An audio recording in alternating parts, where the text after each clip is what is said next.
สวัสดีครับผมสวัสดีครับพ่อแม่พี่น้อง FC ไทยลาวเมื่อสุขุสุคนเนาะตอนนี้บ่ต้นอยู่ที่ทุกคน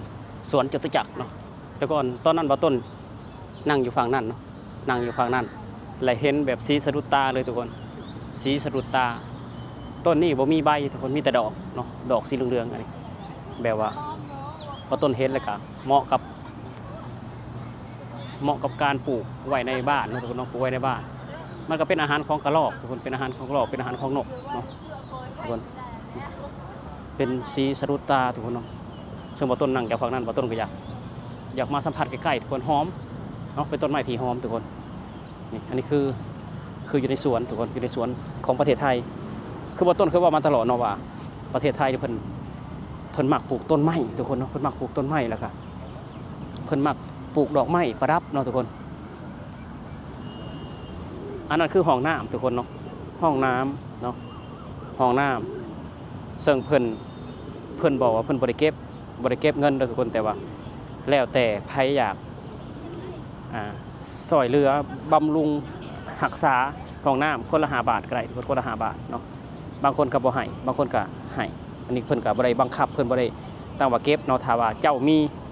จิตใจเนาะจิตใจที่อยากแบ่งปันอยากซอยเรือส่วนรวมกับคนละ5 บาททุกคนห้องน้ำเนาะนี่คือห้องน้ำอยู่ในสวนประเทศไทยเนาะสำหรับบ่ต้นนี่บ่ต้นเสียได้ทุกคน5 บาท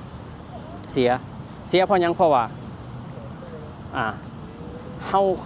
ฮามาเที่ยวสวนเฮามาหาความสุขเนาะเฮาก็เสีย5 บาทก็บ่เป็นหยังเนาะทุกคนเพราะว่าเวลาเฮาปวดท้องมันยังเฮาก็สามารถเข้าห้องน้ำได้สะดวกสบายห้องน้ำก็เป็นห้องน้ำที่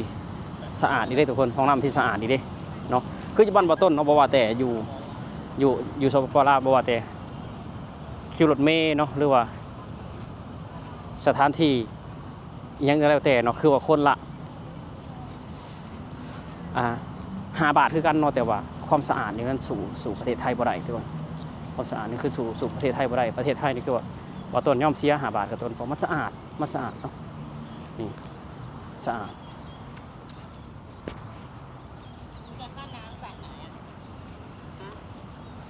อันนี้เนาะทุกคน5 บาทก็ถือว่าโอเคถนนเบิ่งแต่ถนนบ้านเพิ่นกว่านี่อันนี้คือถนนอยู่ในสวนสวนจตุจักรเนาะทุกคนจตุจักรแต่ก่อนนะบ่อต้นมาอยู่กรุงเทพเกือบ20 ปีแล้วบ่อต้นบ่เคยเข้ามาสวนจตุจักรบ่อต้นเพิ่งเข้ามาในปี2022ทุกคนเข้ามาสวนจตุจักรหลังจากนั้นกับบ่อต้นได้มาตลอดเนาะเพราะว่าติดใจในความสะอาดติดใจในความลมเย็นของสวนเนาะทุกคนลมเย็นของสวนเนาะ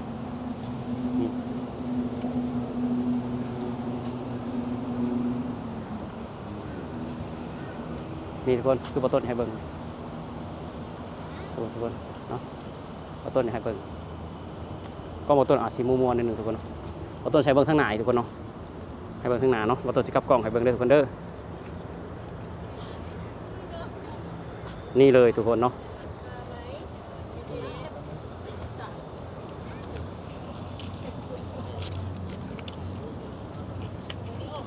นี่ทุกคนนี่ธนาคารทหารไทยสำนักงานใหญ่นะทุกคน BTS นี่เพิ่นระหว่าง2 ตึกเพิ่นสร้างเชื่อมกันเลยทุกคนเนาะระหว่าง2 ตึกทุกคนที่บอก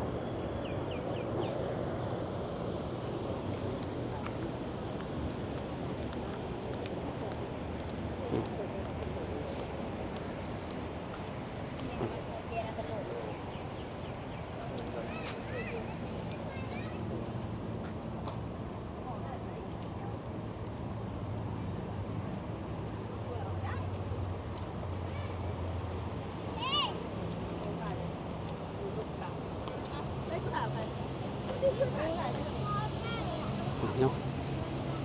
ไปทุกคนต้นสิพาไปเบิ่งคือว่าโอ้โหเหมาะสม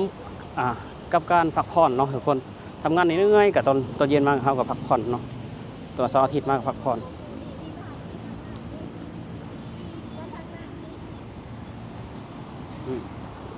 ส่วนในความอุดมสมบูรณ์เนาะความอุดมสมบูรณ์คือประเทศไทยนี่เป็นประเทศที่ สวนสาธารณะเยอะที่สุดก็ว่าได้นะบ่ต้นว่าเนาะถ้าว่าอยู่ลาวนี่มีบ่เนาะก็อยากหายากอยู่จักหน่อยทุกคนอยากหายากได้จักหน่อยเนาะ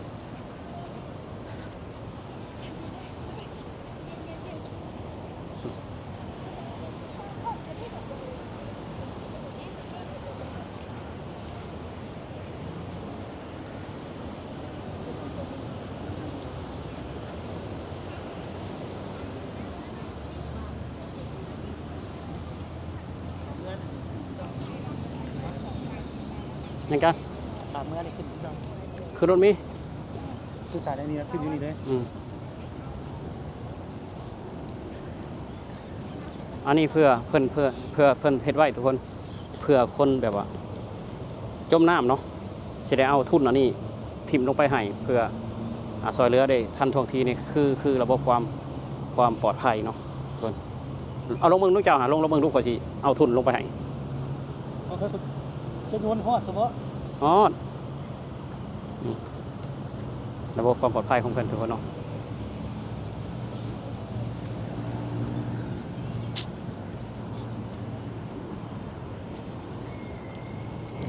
บ่ต้นก็สิมื้อแล้วทุกคนค่ำแล้วเนาะตอนนี้ก็ค่ำแล้ว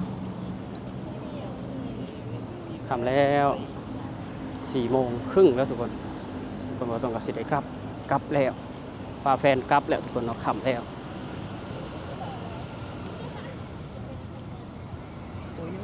ใส่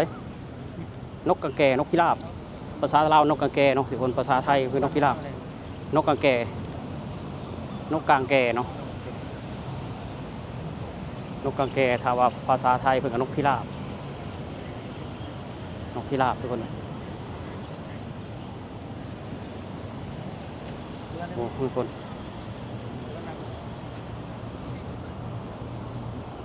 คนน่ะคน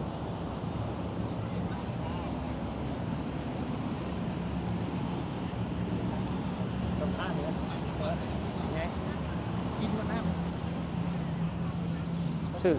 เด้อสาวๆกลับบ้านยังนั่งรออยู่ตรงนี้อยู่สาวๆนี่ทุกคนคือบ่ต้นย่างหอบพี่แหละเนาะสาวๆเพิ่นยังนั่งรออยู่ป้ากลับบ้านจักโมงจักยามเลยนี่จักโมงเลยเจ๊ 4 โมงช่าง3 โมงกว่า 4:30 เอ้าตกลงนาฬิกามันตรงกันไหมเนี่ยอีกคนนึง 4:30 อีกคง4:30อีก โอ้ ยังบ่ฮอดยัง2 นาทีเว้ย เท่าไหร่ 2 นาที4:28 โอ้ยพอกลับได้แล้วปะ ไปเลย โอเคทุกคน เฮายังเฮาใช่มั้ยจังซี่ เพิ่นนั่นผู้บ่าวแล้วผู้บ่าวเพิ่นเนี่ยผู้บ่าวจะได้ว่าผู้บ่าวนะอยู่แถวนี้แน่นอนอยู่แถวนี้บ่ต้นว่าจะหลอกเขาว่าจะกลับทุกคน แล้วก็บ่ต้นจะย้อนมาว่าดูแฟนเขาคนไหนแล้วบ่ต้นจะจอบนะทุกคนบ่ต้นนี่ชอบจอบนะ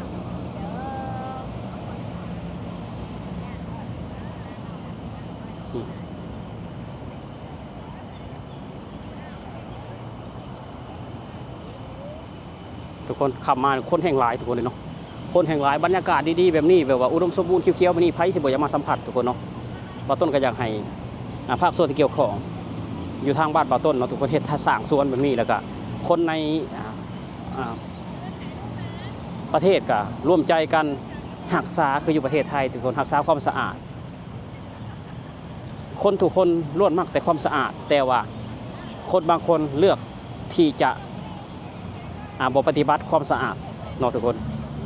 บ่ว่าแต่คนลาวคนไทยก็มักความสะอาดหมดแต่ว่าคนลาวบางคนมันอยู่ในนิสัยแหละทุกคนอยู่ในนิสัยเลยก็กำพืชว่าง่ายซะเนาะที่แบบว่าบ่รักษาความสะอาดสำหรับคนไทยนี่เพิ่นสอนมาตั้งแต่อนุบาลสอนมาตั้งแต่ครอบครัวยันสถานที่การศึกษาเนาะทุกคนเพิ่นสอนกันมาเรื่องความสะอาดนี่บ่ต้องห่วงเลยนี่เบิ่งในบ้านเพิ่นเนาะบ่ต้นให้เบิ่งเนาะบ่ต้นบ่ได้มาอวยนี่เนาะไผมนุษย์ทำคนใดว่าบ่ต้นอวยบ่ต้นอย่าให้เห็นเลยนี่เนาะมีบ่ขยะขอถามถึงเจ้านี่มีบ่ขยะนี่คนบางหลายคนบางหลายแต่บ่มีขยะพี่น้องเบิ่งเอาคนบางหลายแต่บ่มีขยะ